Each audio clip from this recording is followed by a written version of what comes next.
Halls for music around the world almost inevitably get to present a wide variety of genres of live music, classical as well as rock. However, each type of music demands its own distinct acoustics in order to sound good. As a matter of fact, appropriate acoustics is today the only remaining challenge in order to provide excellent sound at every performance in performing arts centres. With a brand new technology from Flex Acoustics, performing arts centres can now present any style of music with optimal acoustics and sound. The technology is not visible, but embedded in the interior architecture. In a given size venue, the so-called reverberation time has to be lowered by 50% in the crucial frequency bands in order for the hall to sound equally optimal for instance, chamber music, a brass orchestra, and a pop band. This has never been technically possible before for at least 3 reasons. Number 1, the reverberation time has not been lowered by at least 50%, but typically only a maximum of 25%.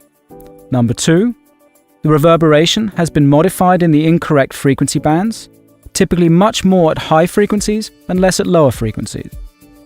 And number 3, many variable acoustic technologies have a somewhat challenging appearance and are, due to this or other reasons, difficult to incorporate in the interior design of the hall in a visually acceptable manner.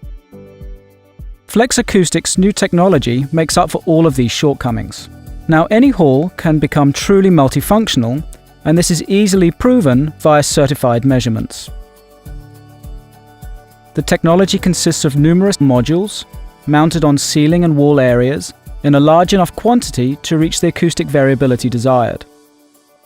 Each module can either be opened to let sound enter to be absorbed, or closed to reflect sound at the flick of a switch. These modules, when in the open state, have a high absorption coefficient at lower frequencies but not at high.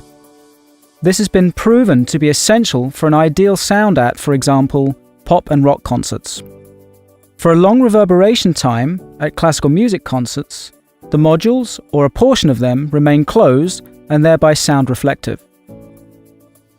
A typical example could be a performing arts centre of 5,000 cubic meters. Here the reverberation time should be possible to lower from 2 seconds to 1 second. This would enable the hall to host anything from chamber music over brass orchestras, opera, spoken word and theatre, to pop and rock, all with the ideal reverberation time. The modules are connected in circuits in such a way that 1 out of, for instance, 4 presets can be chosen, each of which fits one specific musical genre. There will be no visual difference in the hall regardless of the preset chosen.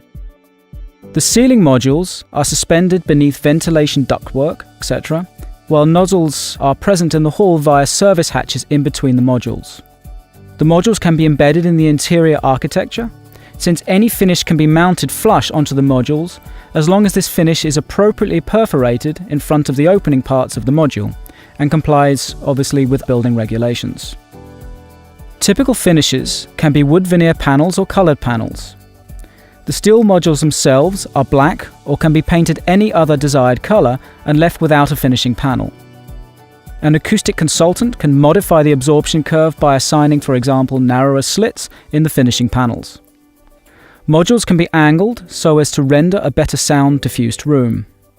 There will be no visual difference in the hall regardless of the preset chosen. Many of us know what a rock concert in a symphonic hall sounds like. A chamber orchestra in a rock venue does not sound much better, especially to the musicians whose performance is likely to suffer from inappropriate acoustics. Now every performance can sound exactly as it was intended. The technology is patented and supported by the Innovation Fund Denmark. One hall, all music genres.